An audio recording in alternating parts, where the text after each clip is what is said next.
This is the Ring of Honor, a.k.a. Shane T, boy, the baddest champion you ever seen, boy. This is Mr. Anderson. This is good old JR Jim Ross, and you are listening. You're listening to Knockouts and 3 Counts. Cover! We got it from their world champion! That might be one of the craziest knockouts I've ever seen in my life. Knockouts and 3 Counts is the podcast, baby! It's the real deal, baby! Knockouts and 3 Counts starts now. What up, though? It is another Thursday. This is Knockouts and 3 Counts, man. And the debuts keep coming, man. If you guys were paying attention on Tuesday, we had the return of PCL, but we bring you another debut on Knockouts and 3 Counts. We got a bare knuckle legend over here with us at this point. We've got Diaz joining the show, man. We appreciate the time. Yeah, man. I appreciate you guys having me on.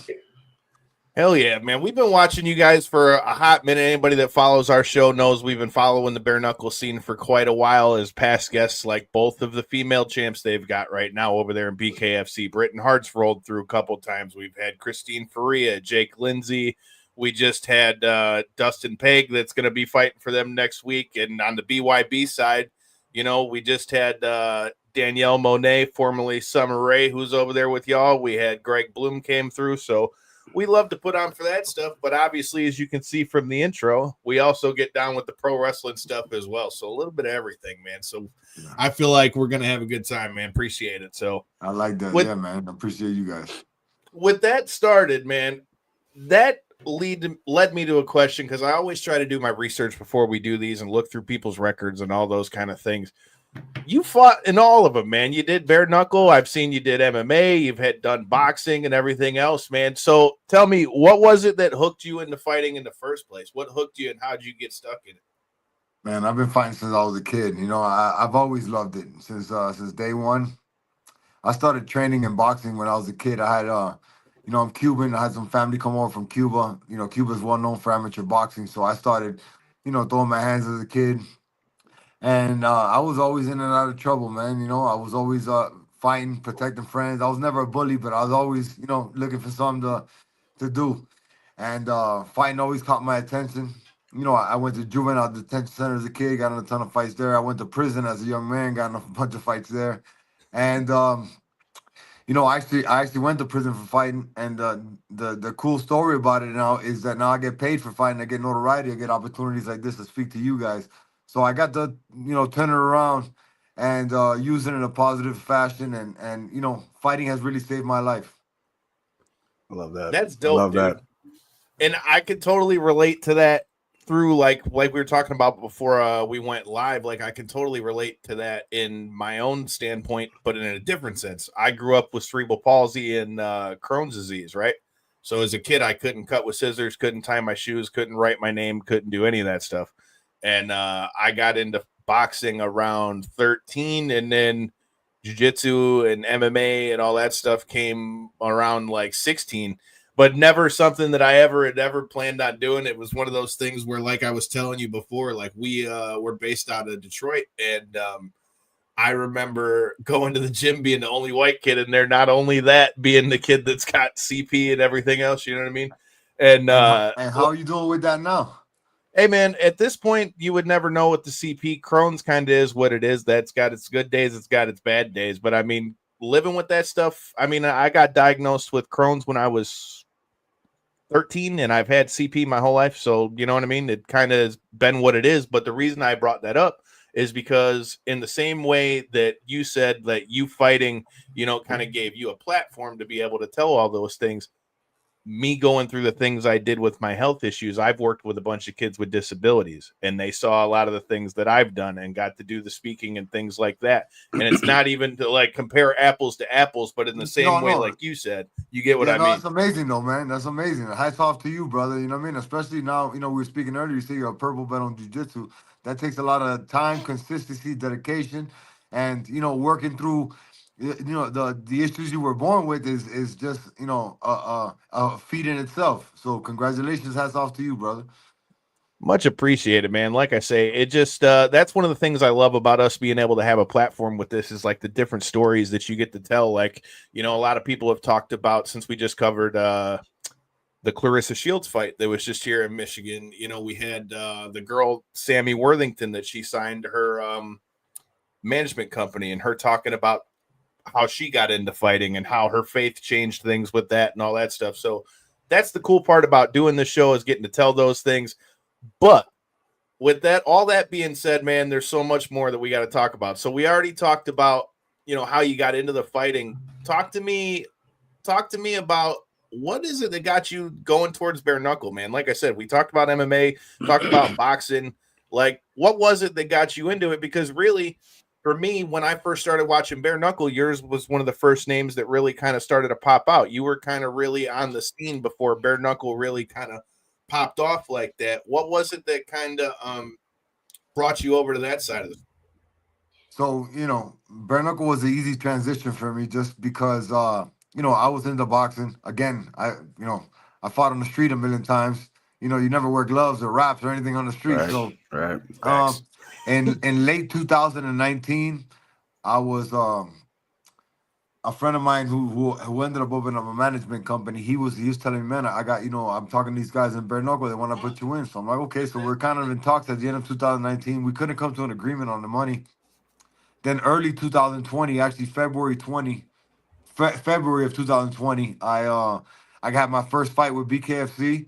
I fought Brian Maxwell, which I'm actually fighting next week in Dirty Boxing as well. So It's crazy how, you know, I opened up the show with him and I'm opening up this show with him too. So and that's how it came to be, man. I fought Brian Maxwell February 2020. Then COVID hit the next month. So when COVID hit, it was, in a sense, it was kind of a blessing. You know, there was no fights going on, but I built a whole gym in my house. I had a ring. My coach at the time, by coincidentally, he happened to be my backdoor neighbor. So he'd walk around the block. I'd be training every day. People would come to my house. I'd have sparring. And November 2020 is when I had the world's fastest knockout.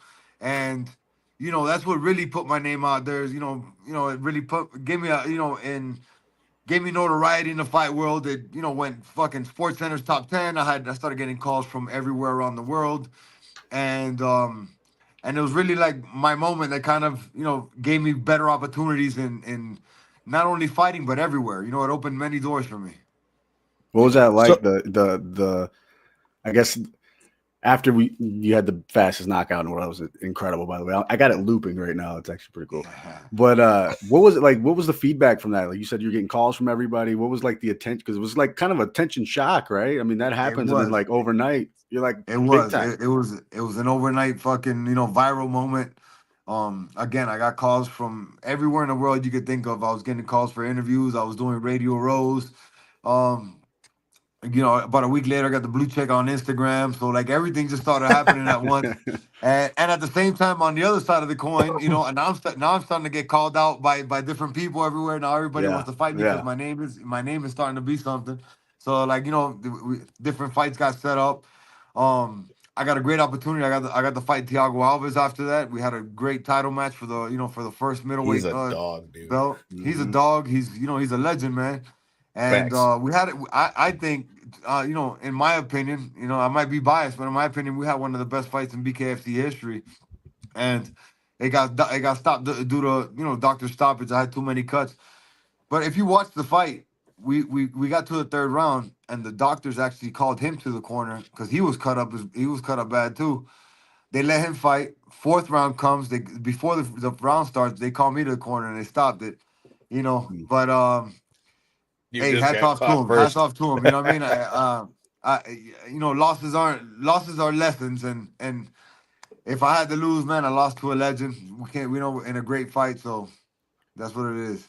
That in and of itself talks about how, you know, like how early in the sport you were, because a lot of people don't think about Thiago Alves' run in bare knuckle. You know, most people, they think of what happened in the UFC, but when BKFC was first kind of popping off, he was another one of the ones that went over there and was doing well, you know, which doesn't surprise me if you watch the way he fought in UFC and all that. But you know what I mean? Like that's the worst, the doctor stoppage thing.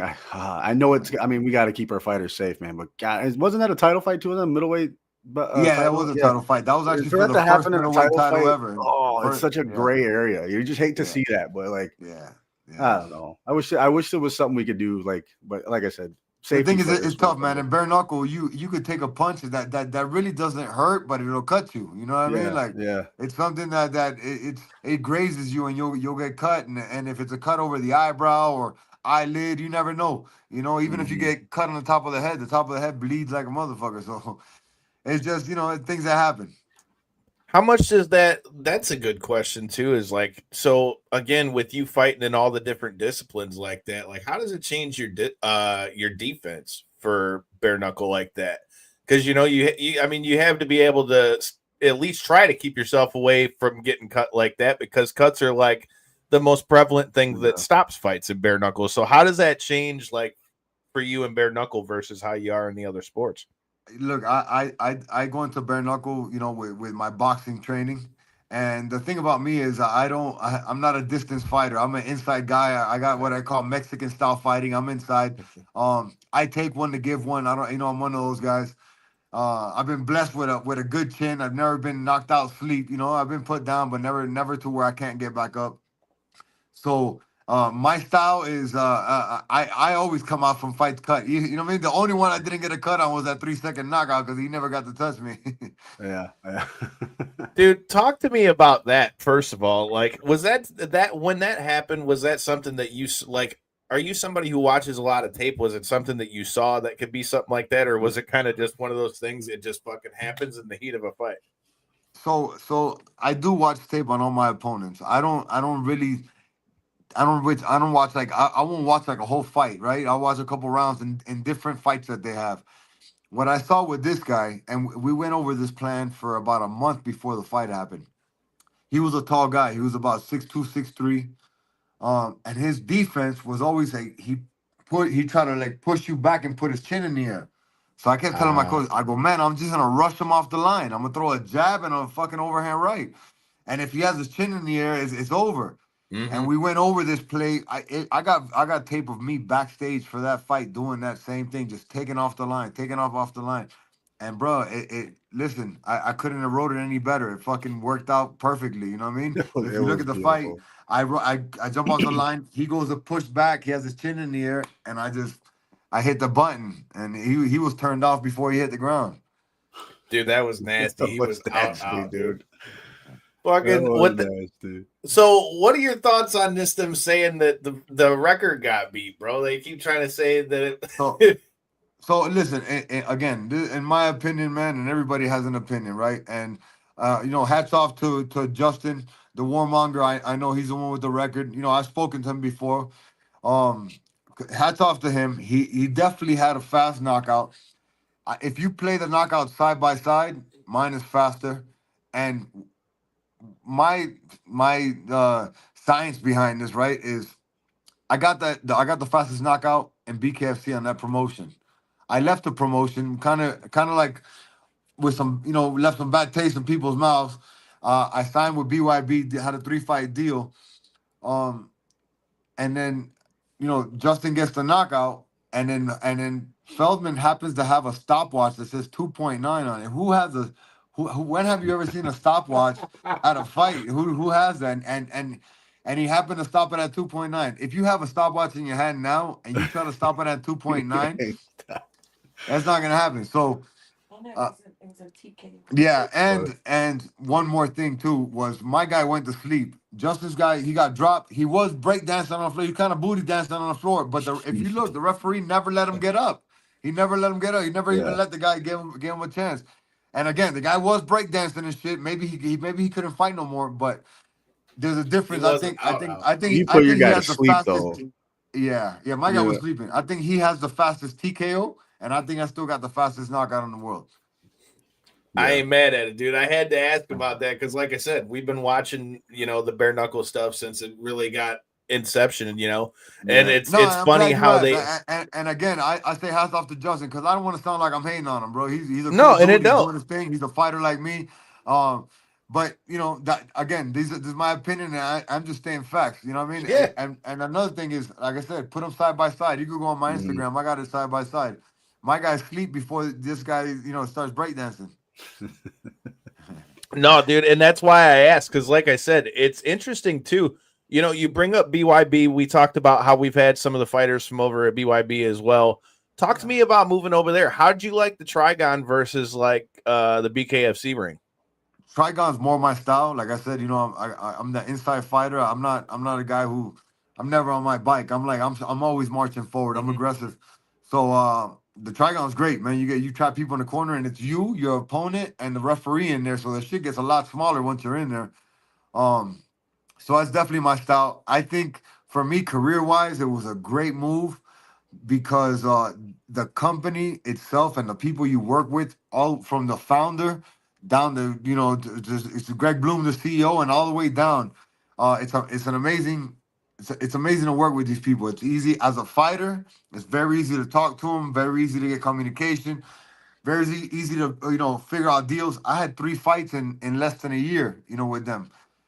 When you look at this other promotion, you got stars that are fighting maybe once a year. You got guys benched, you know what I mean? And there's complaints about it all the time, which I'm sure you hear. So I think it was a great move for my career, especially at my age. I retired with them from Bare Knuckle, and I took a position with the company, so I work with them behind the scenes now. And it's great, man. These guys are great. So I truly appreciate everything they've done for me and post-career and everything I'm doing with them now. Well, dude, that led right into what I was going to say. And shout out to Greg Bloom because, like I said, he's a past guest to the show too. Yeah. And like I will say, we've worked with UFC, Bellator, all of them at this point. And I will say, out of all of them, BYB has always been the easiest to work with. To be honest, like clear down to like the media end of things, just from a sense of like they're the ones that reached out to us as soon as they signed Danielle Monet. I was like, dude. You already know that we're on the wrestling side of it, and right away they were right on it. Like, and same thing, when they reached out with Greg, that guy, the thing I liked about him is that so often you see people in fighting. And like we talked about, we both have been around fighting for a long time. I've been around it I've done everything in fighting except referee.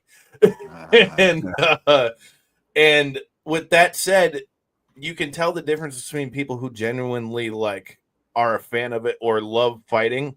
And I feel like those are the people that you see that, like you said, are easier for fighters to get along with. The company as a whole is easier to deal with because they genuinely enjoy what they're doing. It's not just it's a business at the end of the day, as everything is. Yeah. But I just got a real sense with him that you could tell he really loved what was what. It's a business, but it's a business, but you're going into it on an even playing field. They're not trying to take more, and you know what I mean. They're not gonna let you take more, and they're not gonna take more. Let's keep this even.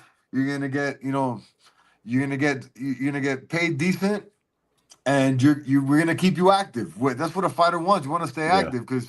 You want to stay getting, hopefully you stay healthy. You're able to get continuous checks. You don't want to fight once a year. You might get paid a nice chunk once a year, but that ain't going to last once a year, Yeah, one paycheck a year ain't going to do it. Ain't going to do it, man. Exactly. Dude, talk to me about the behind the scenes stuff and like I seen you in your broadcasting bag. I've been seeing you on the interview side as well, dude. Talk to me about getting to be on that other side. Of the ring, You know what? I love it, man. It's I'm working with legends. I actually got a podcast with Claudia Trejos called Against the Ropes. It's on the BYB and her YouTube channels. It's great, man. I got a little, I'm doing a little bit of fighter relations as well, where I'm the middleman between the company and fighters. Everybody calls me. I've been in the game long enough. I've done some good things where people can rely on talking to me, and I could kind of deliver the message and try to get things done. And we're building a lot of content around me. Where I was part of the company as a fighter, and now I'm behind the scenes wearing a suit, so I know both sides of it. So it's very easy for me to kind of, get into different places and get different conversations going. That's cool to hear too, because like everybody knows, like if they paid attention to like when the whole thing happened with Ngannou in the UFC, like talking about having kind of like that middleman in between, Dana and the fighters and stuff like that. It's cool to hear having like an actual fighter, somebody who's been in the thick of it on the other side of it, because you know, that's the number one thing you always hear in fighting. Doesn't matter what promotion it is, doesn't matter what country they're based out of, is like, you know, there's always the dirty side of fighting. So I think that that's a dope thing. You almost got to unionize it, man. You get a union going, but Jesus Christ, what are you, Jesse Ventura now? Hey, look, the thing about a union is everybody's got to stick together, right? Yeah. And these fighters, as you're coming up, as you're building your record, you know what I mean? You're not getting paid too much. So if they offer you a fight for, you know, 1,000, 1,500, $2,000, you're gonna say, fuck this union. I gotta go get this money. You know what I mean? Right. So there's no really cohesiveness for a union to stick together for fighting. Yeah. Same thing like that's why I was joking with the Jesse Ventura thing with wrestling, man. Because it's like it's like the different pay scales. Like at the end of the day, when you got a guy who's up there, let's just say John Jones level, right? He's not going to give a fuck about the guy that's down there on the bottom because he knows he's getting the top tier money anyway. And why is he going to rock the boat and fuck his own bag? Yeah, and not only that, when he was the guy at the bottom, he had to eat shit too and take these little fights for little small paychecks, you know. So everybody has to. Everybody you got to work your way up the ladder. Everybody has to work their way up. Everybody has to climb that ladder, man. You know. Hell yeah. Well, okay, so now we got to talk about dirty boxing. First of all, what are your thoughts on you? Just like we talked about with you with BYB and how you're getting to be kind of the middleman there. What are your thoughts on dirty boxing and when it first got brought to you, first of all, and having like Mike Perry be out there in the front like that? It's kind of the same thing like what we were talking about with you. Did that make that any more alluring? Honestly, the Mike Perry thing, me and Mike are cool. I give him congratulations for being a fighter and being able to have his promotion and making money, aside from just fighting himself, because, he's a dog. He's putting in the work. Everybody knows. The dirty boxing thing, man, they offered me something earlier when they first did. They did like a kind of like an underground, type of private event. This is actually Dirty Boxing 1, the one I'm going to be on, which is cool because I'm going to be, quote unquote, a pioneer of this. So I feel excited about that. But honestly, man, when it comes to fighting, I just love doing it, man. So any opportunity that comes my way, I'm willing to sit down, listen to it, and if it makes sense, then I'm in, man. So I took this fight. They called me with Maxwell as an opponent. I'm like, look at this. I'm saying it's just like Bare Knuckle. I started with him in Bare Knuckle. Now I'm starting with him in Dirty Boxing. So it's cool, and it's great that BYB gives me the opportunity to do this as well. I like I said, I retired from Bare Knuckle. I won't do anything Bare Knuckle because I'm tied to this company and I got nothing but love, respect, and loyalty to them. But they gave me other opportunities to do anything, boxing and not Bare Knuckle wise. So it's cool. I'm gonna go out there, and at the end of the day, I'm gonna be representing them too. They're gonna be on my banner, my shorts, and I'm gonna be talking about them like I'm doing now. Oh yeah. So tell me, what's the rule set with this, man? Like I got to see clips of the first event. I didn't really get to watch a whole ton of it. So I've been doing my research to try to look at the fights. They got some other badass matchups on here. Obviously, you've got Yoel Romero on this card. Bubba Jenkins is on this card. There's going to be some other badass fights, but what's the rule set on this? So the rule set is it's boxing. You got 4-ounce gloves. You can use elbows. Obviously, it's dirty boxing, meaning you can clinch with one hand. As long as you got one hand free, you can swing. It's 4-ounce gloves. You can use elbows, and if you drop a guy or if a guy falls, you can ground and pound them as long as you're standing. As long as you're standing up, you could ground and pound them. If he takes you down, then they'll stand you both back up. So you can't do if I drop somebody with a punch and he goes down, I could jump on top of him and just start banging him. You can just kind of rain down. You just can't pretty much get your knees down there. You can't get on your knee or get down on the floor to try to do it. All right. I like that. Hell yeah. I like that. I like it, dude. I like it. Like I said, I seen the clips and stuff, and it looked like a fucking party. That underground event they had looked like a fucking party. First of all, but this one's gonna be a party too. It's fucking star-studded, man. They have a badass venue down there in Miami, and First Round Management, which is my management company, and it's Mike Perry's management company, is putting it together. And those guys, I'm sure you guys know, they have all the biggest names in fighting, NFL, and different things. So they're gonna bring all the stars out, man. Hell yeah, dude. Like I said, it looked like a different kind of look for a fight. You know what I mean? That first event looked different. That's why I said, I was like, okay, this is gonna be interesting to see what this shit looks like. Because you know what I mean?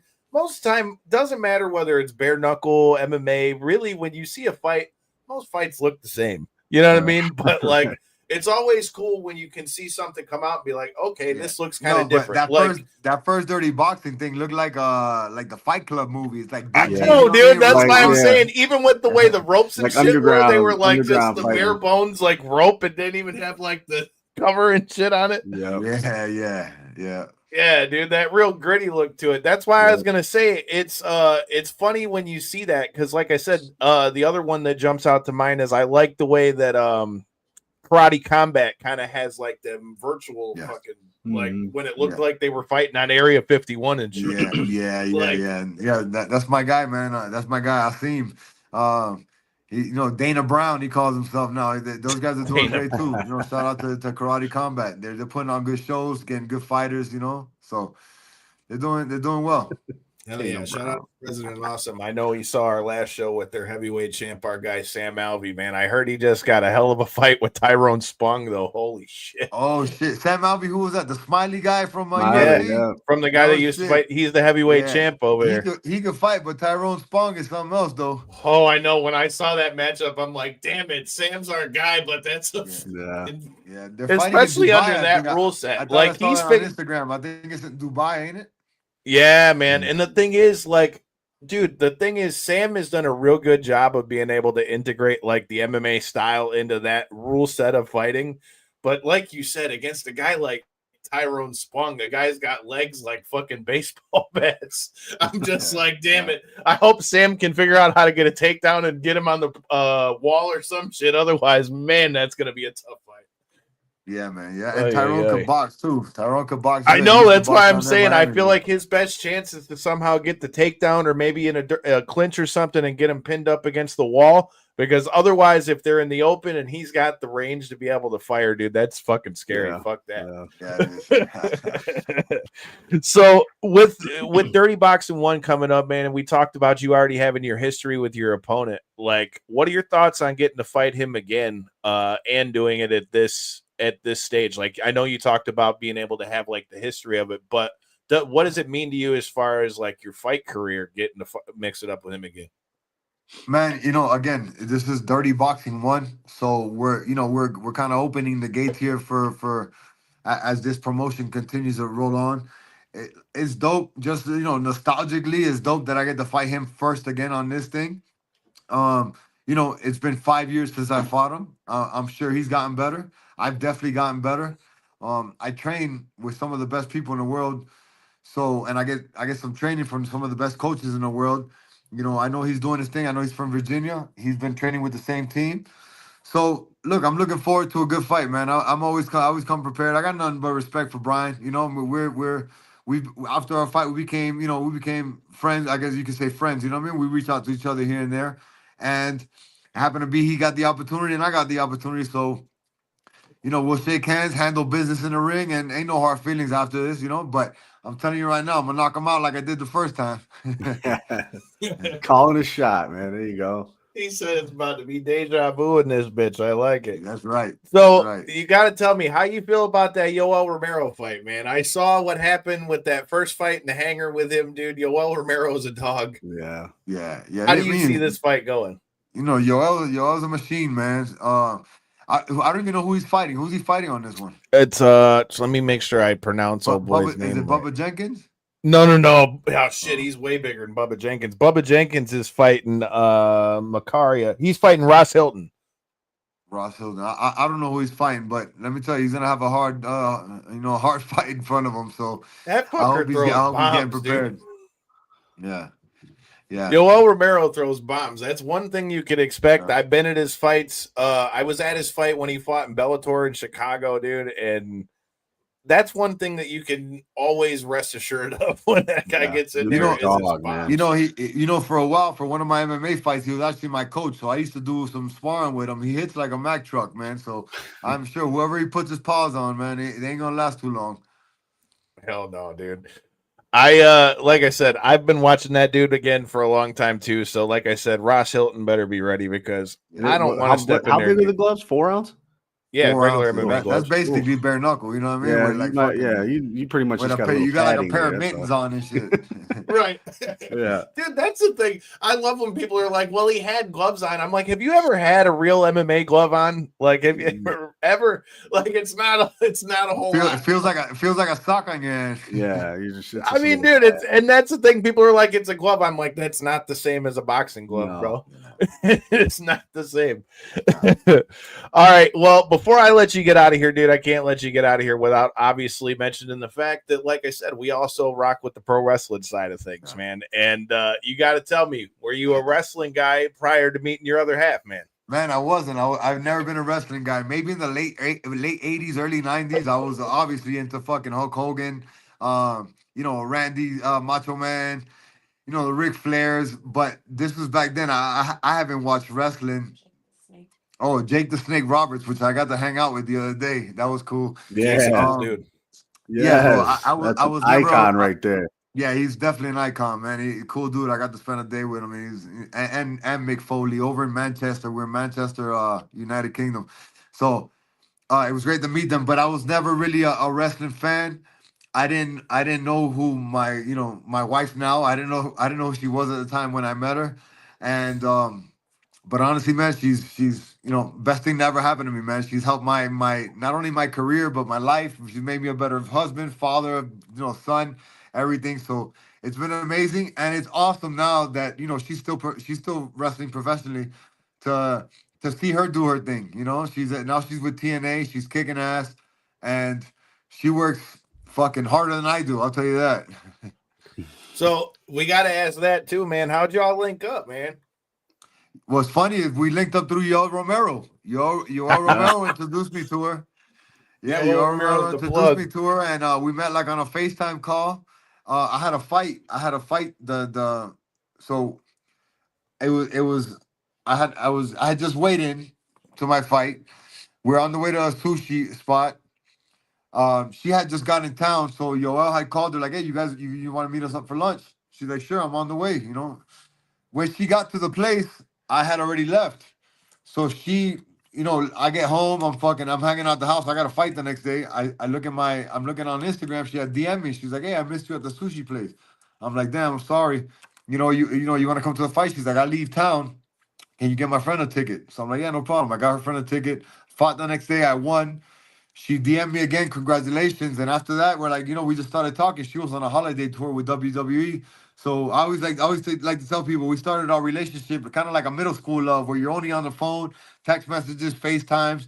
And, we did that for 2 weeks and she got home right before 2020.